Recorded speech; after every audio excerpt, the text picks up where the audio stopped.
Hello, everyone, and welcome to the Sunday seminar. My name is Karina Ramírez, and it's a pleasure to have you here. I'm connecting from you from West Palm Beach, Florida, the traditional lands of the Seminole, Taino, and Tequesta people. My pronouns are she, her, ella. Amazing. And I'm excited to introduce myself all to you. I'm Danielle Whyte. I'm currently a student at George Washington University and the Chapter Development Intern for Citizens Climate Lobby. And I'm calling in live from on campus at George Washington University in Washington, D.C. So if you've attended any of our former presentations that deal with diversity and inclusion, you know that we always have a moment of silence. So we will do that at this time.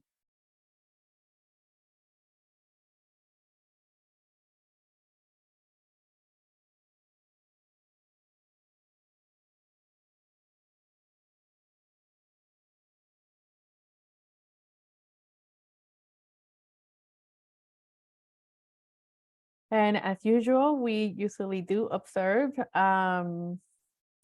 We wanted to just send everyone just happy holidays on behalf of all of our communities here at CCL.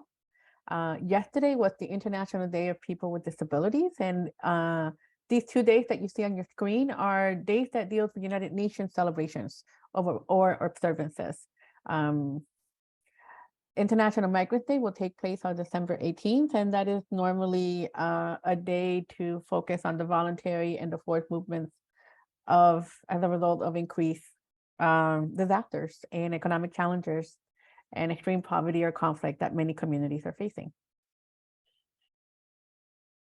Alrighty, so I am very excited to get everything started with you all. So to officially welcome you all into this space, this is community building and retention of volunteers, creating your toolkit to cultivate a flourishing chapter environment. I want you all to know that I come to you in this presentation, not as a teacher, but as someone who wants to share wisdom with you, just so you all can share wisdom with me and one another. So there will be 3 main points today. First, conducting equitable outreach. We'll talk about the how-tos. Second, how to foster healthy and inclusive chapter environments. What steps do you need to take? And last but not least, cultivating chapter requirements and chapter cultures that retain. So with steps 1 and 2, we have step 3, and we'll come to learn that this is a cycle of actions, a cycle of togetherness that will create the chapter cultures that we seek and strive for.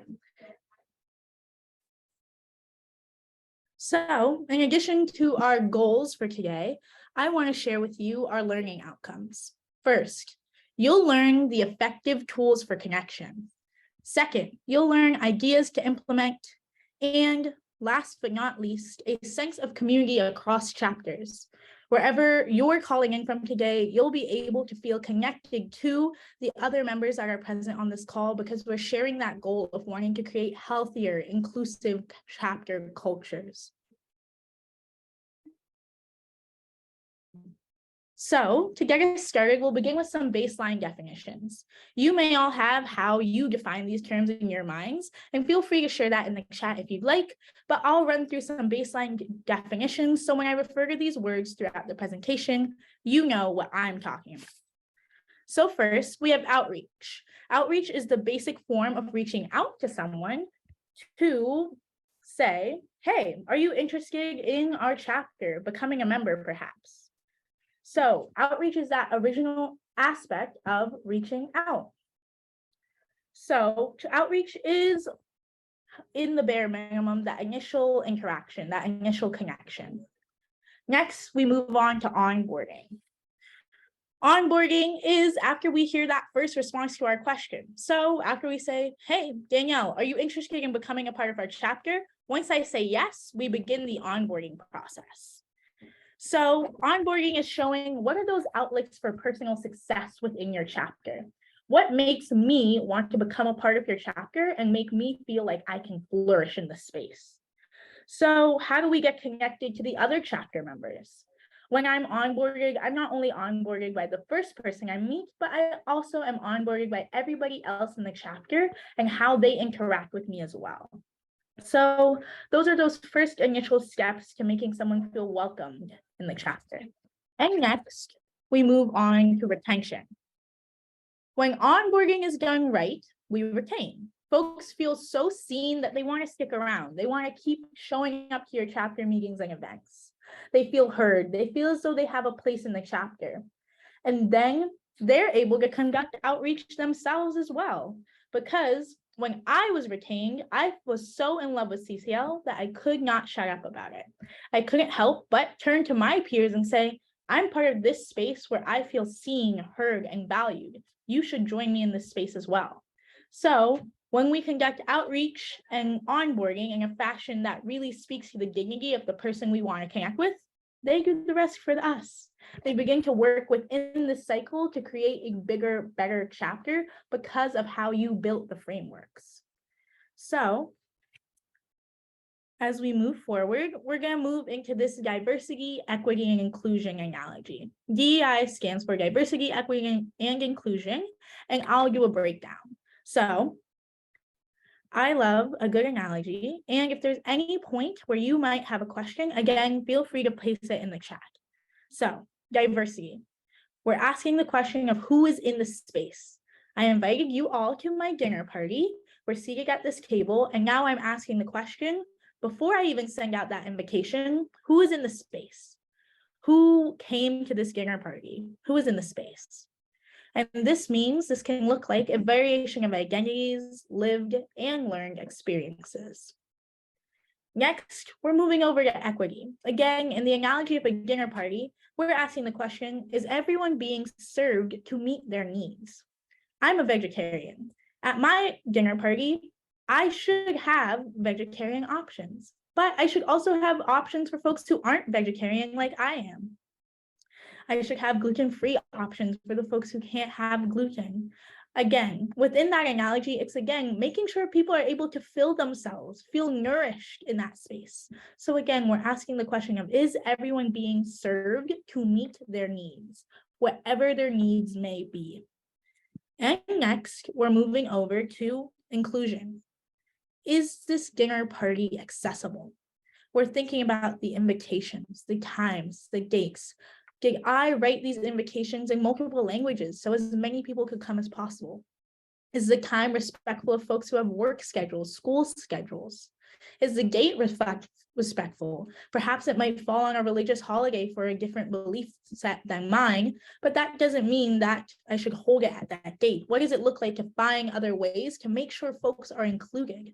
Again, we want a holistic reflection on our actions so that we can make sure that we're creating spaces where folks feel as though they belong. Feeling as though one belongs is key, a crucial aspect of inclusion. So overall, we're reflecting on the question of, does everyone have a seat? Now we're moving on to the U and outreach, but to close out the idea of the DEI analogy, I want to share a quote with you all. It says, by Shirley Chisholm, if you don't have a seat at the table, bring a folding chair. One of my favorite quotes because it speaks so directly to the lived experiences of so many individuals with diverse identities.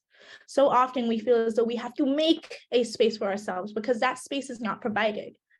Your chapter should be a space where the space is already cut out. Folks do not feel as though they're interjecting because they were already included in the space. So we can begin to feel that sense of inclusion where we no longer ask folks to bring their own chairs when we speak to the you in outreach. So here we're talking about cross-cultural engagement. So first and foremost, on that slide previous, if we can just go right back, we're going to speak to the who, what, where, when, why, and how. So welcome to my English class where we break down cross-cultural engagement with those 7 key questions. Our first question is who? Who are we trying to reach? What communities are we looking to reach out to? If we're able to put a label on what communities we want to connect with, we're better able to make those connections. So this can look like a conversation within your chapter of thinking, what does our chapter need? Again, asking that first question as it relates to diversity. Do we want more students? Do we want more people of color? What do we want? Who? Now we move over to the what. What methods are we using to engage with these populations? What methods are we using to engage with these populations? Again, this is directly connected to the who, because we want to utilize methods that speak directly to the population and are most accessible to them. If I want to reach students, I should be going into spaces where I'll find students. Maybe this looks like hosting an event at a local middle or high school. Then we move over to the when. How often are we engaging cross-culturally? How often are we taking that moment to sit down, reflect, and say, what does my chapter demographics look like? Okay. Do they look like something that we are proud of? Is this what we want our chapter to look like? If you answer no to that question, now we're asking that, thinking those thoughts of how often can we connect with our community? Again, connecting to the what and the who. So we move over to the where. Where are we conducting outreach? I mentioned this just a moment ago, but if we want to connect with high school populations, we should be in high schools. If we want to connect with multicultural communities, we should be at multicultural events. Our tabling events should be in spaces and communities where we'll connect with the identity that we're looking to bring into our chapter. Next, we move over to the why. Why are we reaching out? Our why really connects us with a mission. It really grounds us. And we'll reconnect with our why a little bit later in the presentation. But when we think about our why are we reaching out? That also equips us to be able to answer that question if we were asked by the populations we're reaching out to. If I connect with a high school student and they say, why do y'all want high school students? If I know my why, I'm able to answer that question with ease. I want to connect with youth because I believe youth voices matter. So again, when we have our why, we're making ourselves more equipped to connect with those populations as well. And then we have our how. How can we work with you? Not how can you work with us? They may ask that question and you can have an answer as well. But that initial question of how can we work with you? What does it look like to connect with these diverse populations in a way that honors their skills and their talents? So this is a cycle as well. Same with when I presented outreach, onboarding, and retention. This is a cycle as well. We should be asking these questions as much as possible in order to create a cross-culturally engaged chapter environment.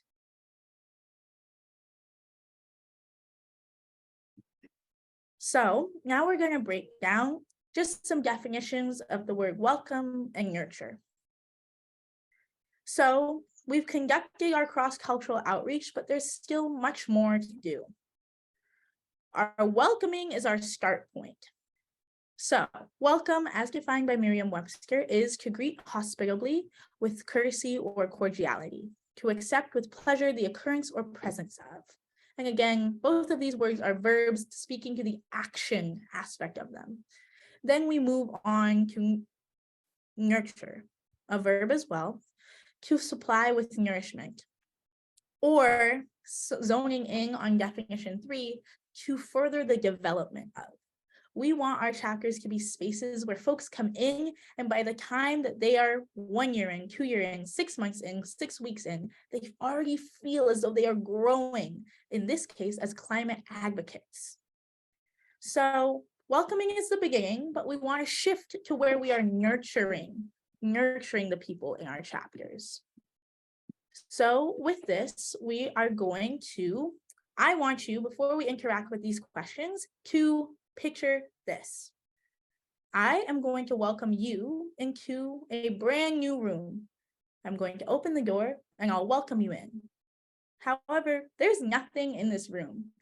It's completely blank. Well, I've welcomed you, so my job is done. If we're thinking in the logic of welcoming being all we have to do, in this case of this analogy, you'd be stuck in a blank, empty room.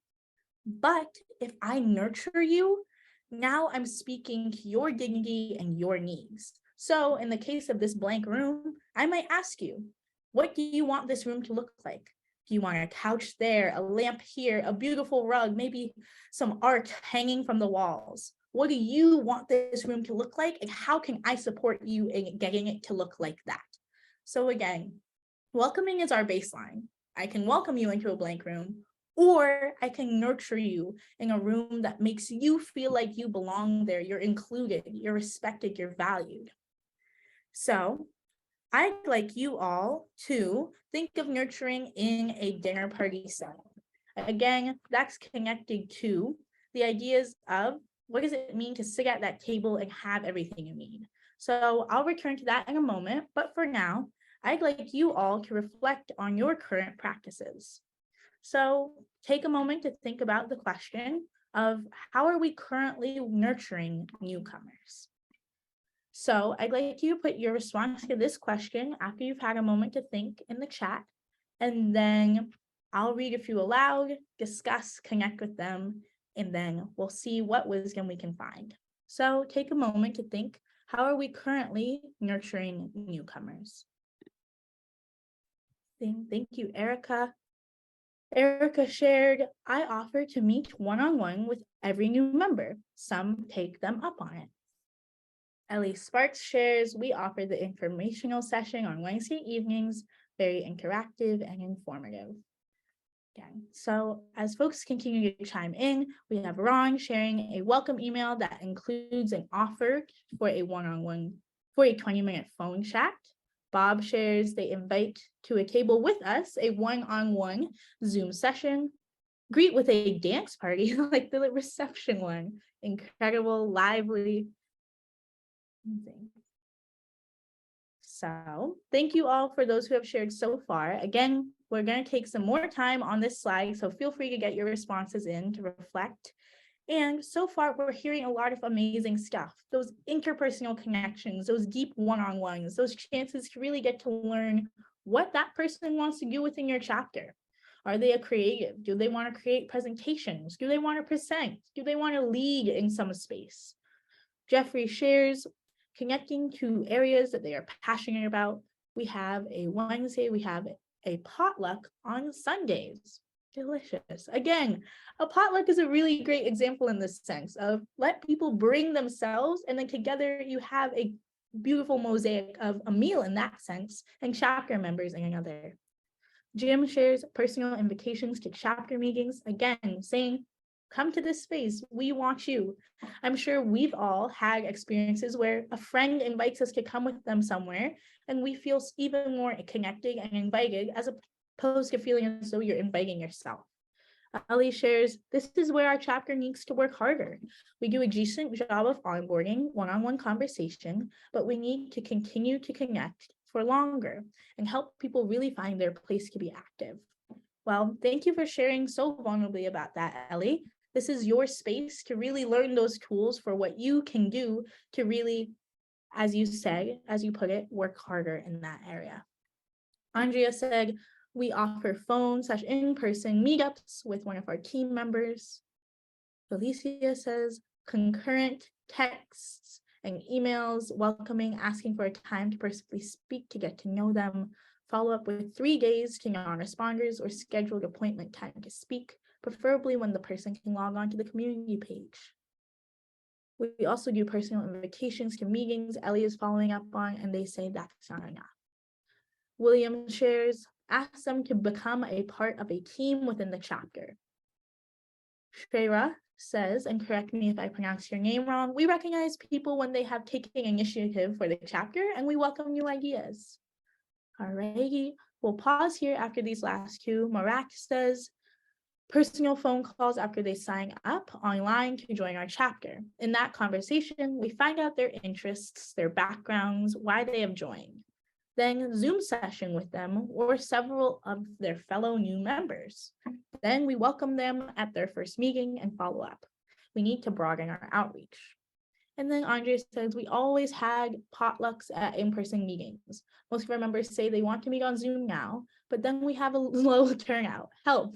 We are doing an in-person meeting or social every 3 to 4 months though. Thank you for bringing up that point. Please put that in the Q&A section a little later and I'll happily give you some direct help on that low turnout. And last but not least, we have a question from Jude that I will connect to later on during the Q&A section. So thank you all for sharing with me. Some of you shared the areas that you want to grow in, the areas that you want to continue to improve upon, the ones that you want to strengthen, and the ones that you feel like you're doing successfully. Thank you all for sharing. I hope from what I read out, folks feel as though they heard some things that maybe they'd want to adopt as well. Again, this is a circular learning community. So I want you all to reflect on, again in the chat, how did that activity feel? Did you learn anything new that you'd like to implement? So again, you can feel free to place your response to this question in the chat, or you can reflect on it personally. But I want you all to pick up on the fact that in the previous slide, the image was a seed. And now we have a nice big blossomed tree in front of us. When we're able to nurture our chapter members, they're able to bloom, they're able to thrive and be at their best. So let's see if we have any reflections in the chat, but if not, we will connect. Ellie says more potlucks. Again, Marak is thanking folks for their ideas. Using Ashrith, again, correct me if I'm pronouncing your name wrong, said, it felt wonderful. I learned of new ways to be welcoming the community, to welcoming diverse communities. Amazing. So we're going to continue on. And I'm glad to hear that folks are feeling inspired, common activities, common challenges. Amazing. Alrighty. So let's head over to the next slide. And here's your pop quiz. I'm really embodying that English teacher energy today with my questions and now moving into this pop quiz. So onboarding and retention. We are asking these guiding questions for culture building. So first question on your pop quiz. Are our chapter's values clear amongst new and longtime members? Are our chapter's values clear amongst new and longtime members? Next question. What support systems are in place? If there are none, are there any initiatives in the works? What support systems are in place? If none, are there any initiatives in the works? And last but not least, do all members feel empowered to share their voice? If you're able to answer the first two questions, the answer to the third is likely a yes. But if you're struggling to answer the first two questions, again, this is where we can speak to some concrete tools that I'll share a little bit later on. But again, this is when we can begin to think and brainstorm.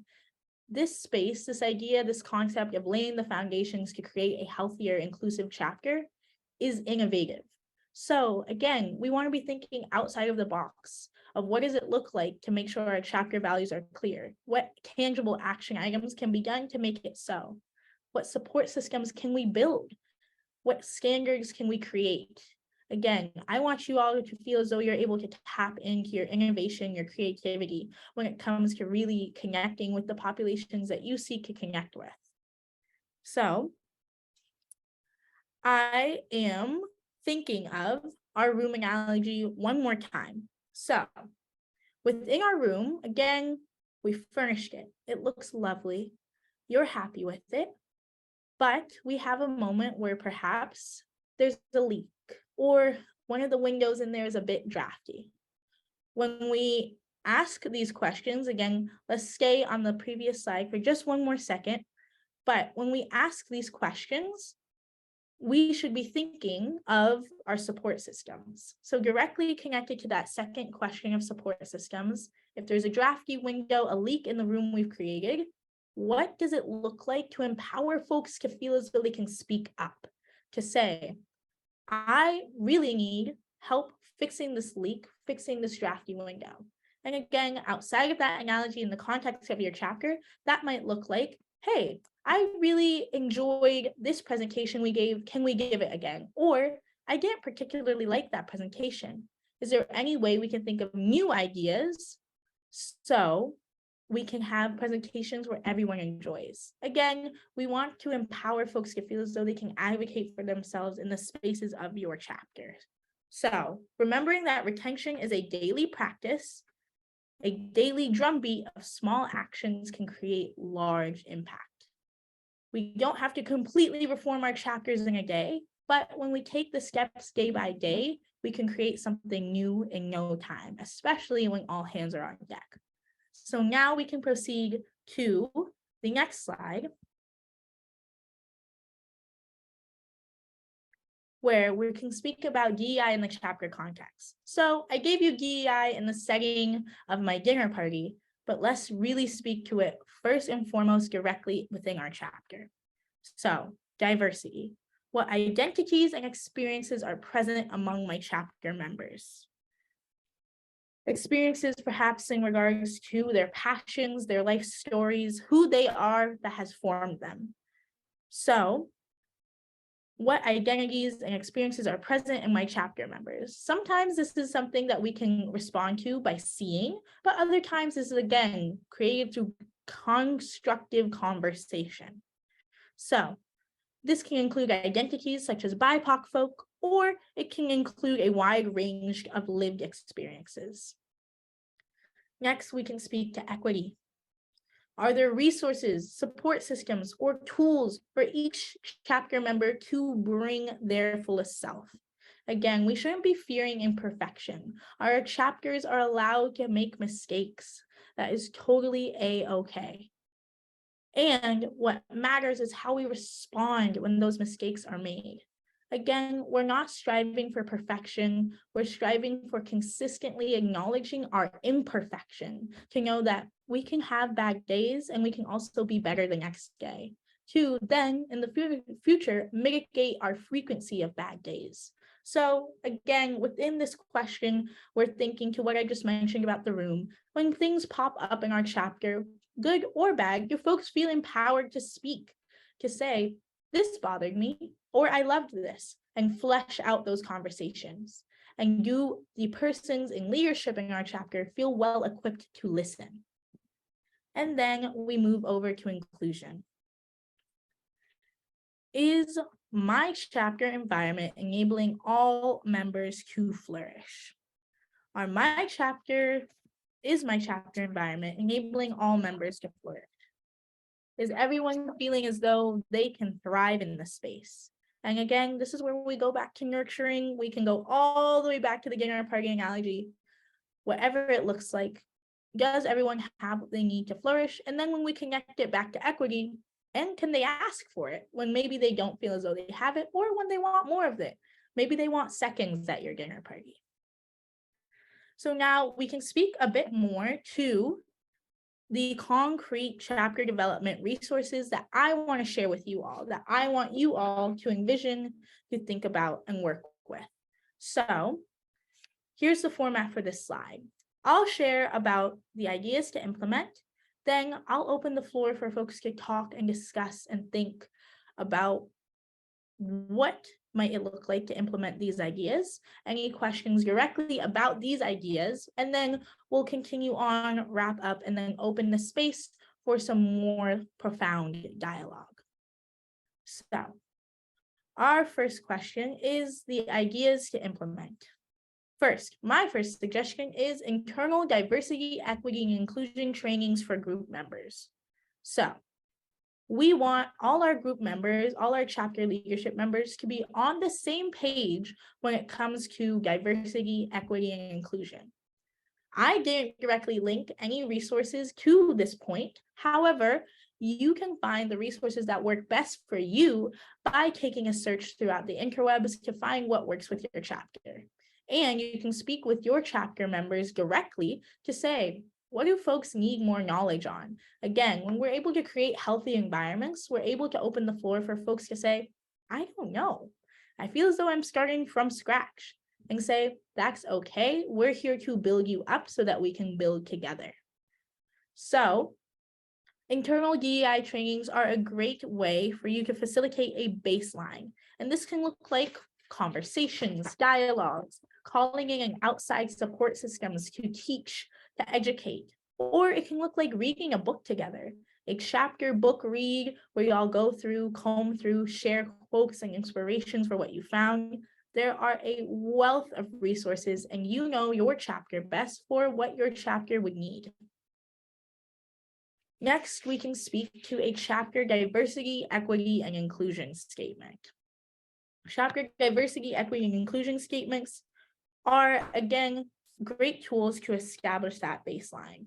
It means saying these are the values of our chapter.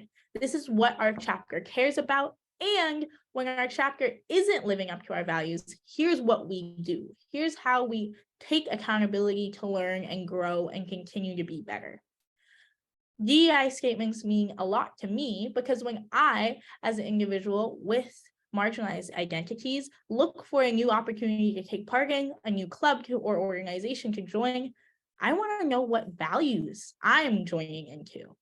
What does this chapter say they value? So if something isn't meeting my needs, I can point to that DEI statement and say, we made a promise to adhere to these values. I don't feel like they're being adhered to. How can we work together to make sure that we are living in our values, living, working, and volunteering and lobbying in our values? So our chapter DEI statement is a great upfront tool. We can also think about how this can be used to positively impact our outreach.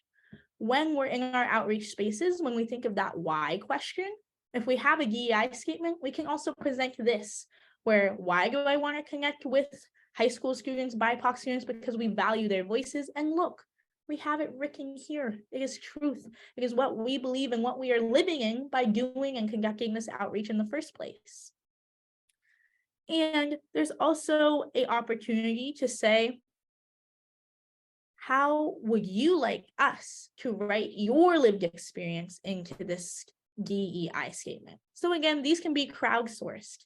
This can be something where maybe every month at your chapter meeting, every other month, every 2 months, you all sit down, save 10 minutes at the end and say, this is our DEI statement. Are we living in these values?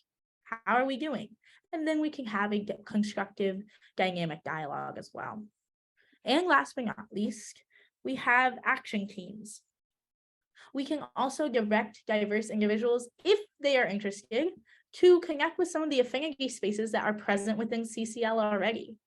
Again, our chapters can't be perfect. We can't always have the most diverse chapters, but we can have knowledge for how to connect diverse individuals to other diverse spaces if that is something that they'd like.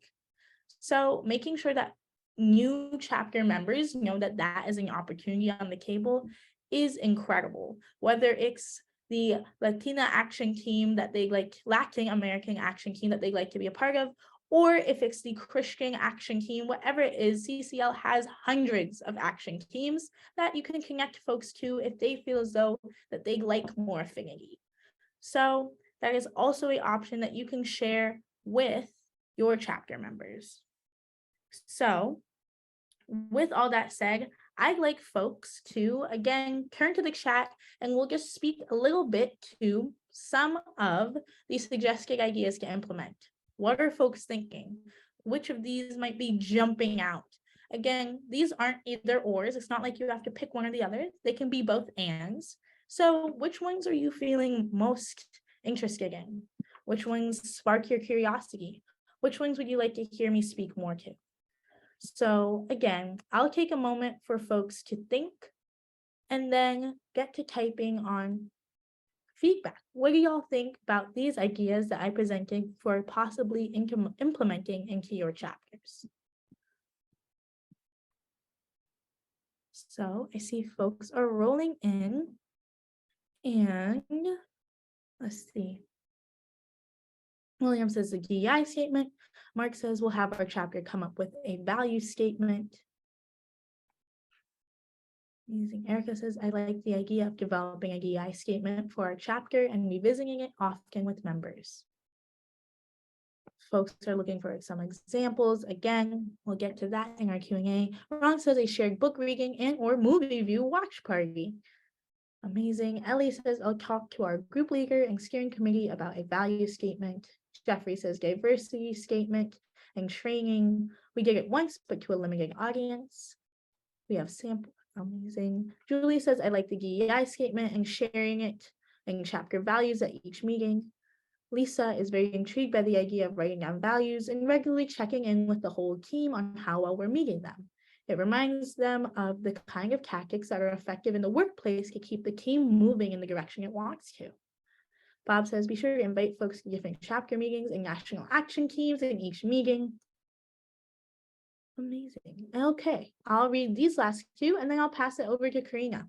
So we have DI statements needed for us and training at a monthly meeting, book reading, good idea. And then they will bring it up at their upcoming luncheon.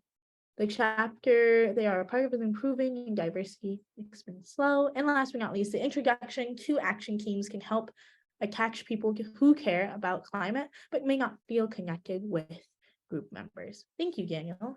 So thank you all for sharing that time with me. I'll pass it over to Karina, and then Karina and I will together comb through your questions and get you the answers you need so you can take the actions that you want to take to create that healthy, diverse, equitable, inclusive environment in your chapter. Thank you so much, Danielle. I love what I've been seeing in the chat. And I think it's going to take us really well into the next part of this presentation. So I wanted to discuss, as we are thinking about what we should do in our chapters, should we have chapter DEI statements? What do we talk to people to make them feel more welcome and engaged? I wanted to get into a brief of a discussion on meeting people where they are. That question comes up often as we do this diversity and inclusion work. The purpose of this is your chapter to represent the community around you, right? As Danielle has been saying, we want to create the chapter that we would like to see. So what does that look like? So before we play this video, I wanted to talk about the concept of community building. We've talked about that a lot in the last couple of years at CCL. To give you a little bit of content, this video, Pyra Sturkar, then the director of arts at the Knight Foundation, discussed community engagement in service of a more equitable future with Joy Bailey Bryant. She was vice president and managing director at the Lord Cultural Resources, which is a cultural planning firm. For more content, this interview was about the arts, but this conversation can be applied to building community in our climate organization. And also for more content, the interview was conducted during the pandemic in 2020. It is a long interview and I only took 3 minutes and 45 seconds of it. But real community engagement starts a conversation, right? It doesn't, and that conversation, honestly, sometimes is the deliverable, right? So, and that's an important piece to understand, because as opposed to that model that I cited, where you were trying to get a rubber stamp on a plan that was, and now we are ending the process. If we're talking about real community engagement, we're allowing people to start this conversation that's going to allow them to have kind of a spectrum of entry. I think the first is kind of a basic piece, right? And this is best practices in your thinking of how to engage a process, a community engagement process. The start is a basic need that people have to be heard. You know, and when we talk about a lot of these fraught topics, I started really working with projects in, for instance, the Albany Civil Rights Institute in Albany, Georgia. That is in Southwest Georgia.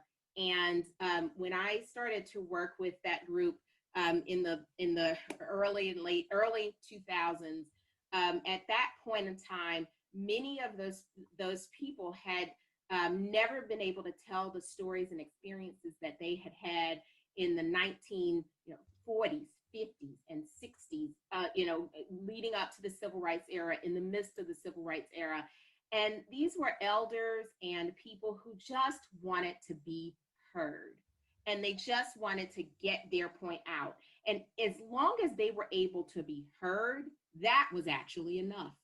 Mm-hmm. And that's one thing, because they had stories to tell and we wanted to capture those, but there was also a significant amount of anger that they themselves needed to let go of. And as a part of that, being heard was truly important. So the first point I would say is allowing people to be heard. You know, we have a need to control the conversation. Sometimes it's okay if you just allow people to be heard. You know, you hold that microphone, but you let people get it out. That's the first thing. Be comfortable with that. Be comfort in that discomfort. The second group of people is the kind that most of us are comfortable with. Those are the people who are coming to hear the conversation. They're coming to share a little bit. They're coming to be informed. You know, they're the people who are, you know, as I said, they're the ones that we're most comfortable with because they're going to participate a little bit, but they're not the people who are, you know, just like steeped in the whole situation, right? So those are the middle ground people. And the third, the most involved, I would definitely say, are the people that you're looking and organizations and groups that you're really looking to form that shared vision with. And that's where you want to get to that space of, and they are looking for a shared vision. And you're going to be coming back and forth and really moving forward in a engaged, ongoing conversation that begins, continues, does not have an end, and continues beyond you know, whatever it is that you want to see happen. So in the best practices, I think it's really understanding that spectrum, respecting that spectrum, and appreciating that spectrum. So continuing on, as we know that we're throwing a lot of questions for you to consider, but this is sort of our daily here when we're talking about diversity and inclusion. So continuing on with inclusive engagement, what can that look like? What can you do? So as you know, I am a friend to the census. I love the census. The census can allow you to look at your community to see who's there. And it definitely like allows you to pinpoint certain segments of your city, of your state where you wish to engage, but that requires to do some research. Engage with groups in your community that you wish to serve. That is something that we have said often. Be of service to others. I am sure that there are different communities that deal with a variety of topics that you can engage in as a CCLer. As you design your process of engagement, think of the accessibility to these different communities. Think of the ages of these communities, the political inclinations, anything that you can think of. These are the kind of members I personally have in my chapter. I would love to have these kind of members in the future as I am looking at how to make my chapter more representative of the communities you wish to see. And, you know, that again, that's going to take a little bit of time. Consider the broad spectrum of voices in your community as well. If you don't have the members represented in your chapter, ask yourself why. That is a very important question. So also about the perspectives of meeting people where they are. For example, this can be two different concepts. At CCL, meeting people where you are could mean meeting them at a CCL event, physically or virtually. It can be someone joining a chapter or attending a lobby meeting or joining an action team, right? Those are very concrete things, very CCL things that we do here. For others, it could mean attending a town hall meeting to see what is happening in your community. Some of us do that. Some of us have yet to do that. So that could be one idea. Joining in an environmental justice causes. Not a lot of people can do that. There are some chapters that I am aware of that are presently connecting with folks that are specifically engaged with environmental justice causes, and not just those, but people that are engaged in conservative causes or any kind of community, again, that you wish to know more about. Being active in anti-racist causes, that is something big that we love to promote here in the inclusion department. Again, that takes a different kind of person to want to engage in those. Not everyone is ready to engage in anti-racist causes. Having childcare available so families can attend events. You'd be surprised. I used to volunteer a long time ago for the PTA, and having childcare made a huge difference in being able to provide a service. And the fact that I spoke Spanish also helped, because for a while, the folks at the PTA were like, you know, not all moms are coming. They're not coming to the meetings. And I'm like, well, are you offering them an opportunity to have this meeting in Spanish? And are you offering childcare. I mean, that made a world of difference when we made both of those options available. I love Brittany Janae's definition of meeting people where they are and her concept of it. She says meeting people where they are means meeting people within their intersections of power and oppression, unraveling the impact of internalized dominance and injected oppression in compassionate, loving ways. She also said, meeting people where they are means honoring the people, the human, recognizing that people are a sum of their experiences and identities, life happenings, and trauma. Meeting people where they are means meeting people at their intellectual learning edge and creating containers, transformative community for embodying their work. There is a difference between having an intellectual understanding of the work and embodying the work. We're largely been situated in the former. Meeting people where they are means meeting people's mind, body, and spirit. Part of my personal practice has been remembering and centering my spiritual self. Meeting people where they are, meeting people where I too have been and I am engaging in my own work as a learner, leader, and human. So let's talk a bit about the DEI statement that you could consider if you're thinking of writing one for your chapter. Here are some questions for you to think about. What does diversity, equity, and inclusion mean to you? What does accessibility and justice mean to you? What does belonging mean to you in that regard? How do you prioritize and value diversity, equity, and inclusion at your chapter? In what ways are diversity and inclusion apparent in your work? That could be personal or as a chapter as a whole. How have you shown commitment to D&I? Again, personally and with your entity, with your chapter. How do you envision this commitment will develop in the future, right? As you are thinking and drafting of, this is what I would like my chapter to be. These are some great questions. The source that you have there at the University of Texas, provided wonderful examples of what a D&I statement can look like. And here too, I wanted to show you just for overall knowledge. I saw these, and the first thing that stood out to me as you see them, they both use the word beliefs. And I found that very interesting. Like, this organization believes XYZ, right? For Campfire, they said Campfire believes in the dignity and the intrinsic worth of every human being. That is powerful. That is welcoming. That is, I want to learn more about that. NRDC believes in an environmental movement that at its core seeks justice. That is so incredibly clear for them. I would love to been in that chair as they were drafting what they thought their D&I statement could look like. For all organizations, this is different. I also want to caution you, right? Often I am asked to say, well, what are the steps for us to become more diverse and more inclusive? That varies. That varies by person, that varies by chapter, that varies by region, right? You have to take it upon yourself and make that commitment that if your focus is to work on diversity, equity, and inclusion, then you will do that, and your word matters in this work, just as everything else that has mattered in the work that we have done with CCL, right? So where to find the needed trainings? I am big on building the D&I competency across all chapters and all individuals in it. Again, this requires a lot of personal stuff. So I have put 3 links here. You will get this presentation after we're done, so don't worry about writing these down. Equity in the Center, I have found, provides an incredible amount of trainings and sessions.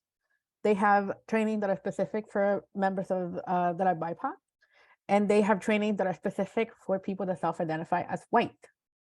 Some of those are free, some of those you have to pay. And I have been to either or.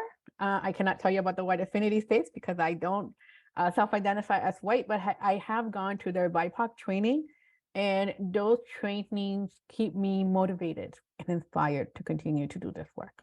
So I highly recommend them. LinkedIn Learning has training for free, like for a month, and they have 84 of them that deal particularly with diversity and inclusion. You can take some for free.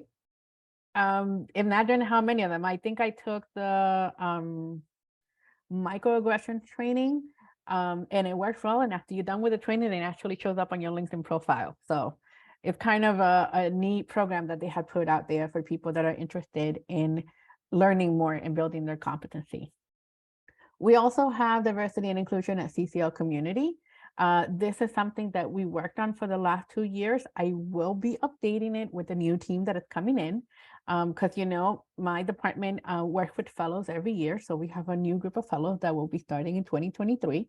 And we would look at everything that we have offered at the DNI community page and see what needs to get changed and what needs to get updated. The other training that I want to invite you to visit, if you haven't, or revisit if you have, is the 2020 Beyond Diversity, Fostering Inclusion and Belonging at CCL. This particular presentation or session has been about talking about diversity and belonging and inclusion. This presentation, in essence, talks about our organization and where we were in 2020. That will give you a little bit more background if you're interested in learning more. And this program by the wonderful Dr. Barbara Love, one of our board members, was hosted in September 2021.